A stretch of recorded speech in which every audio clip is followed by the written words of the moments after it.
Escludendo tutti i visitatori giornalieri, a Venezia città e isole, tra strutture alberghiere ed extraalberghiere, ci sono quasi 3.900 turisti per chilometro quadrato. Turisti che salgono ad oltre 5.000 per chilometro quadrato se si includono anche le locazioni brevi.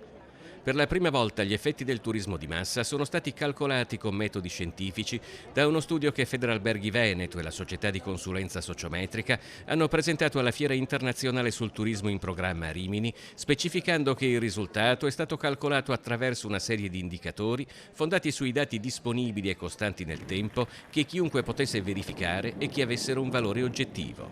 Gli oltre 5.000 turisti soggiornanti a chilometro quadrato di Venezia sono superati solo da alcuni piccoli paesi in Veneto, ma appena le località crescono, e non di molto, le dimensioni non si avvicinano neanche lontanamente a quello che è stato fatto a Venezia.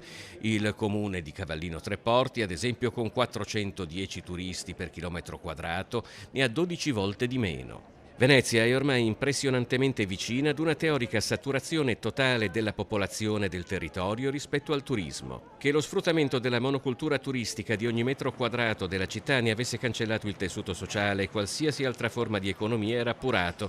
Ora c'è la certezza scientifica. Peraltro, a sentire gli addetti ai lavori, è una situazione che non piace nemmeno ai turisti stessi, perché invece di una città si trovano a visitare un villaggio vacanze, nel caso di quelli culturalmente più sensibili, e per tutti perché passano le ferie schiacciati tra le folle che congestionano le strade e i mezzi pubblici.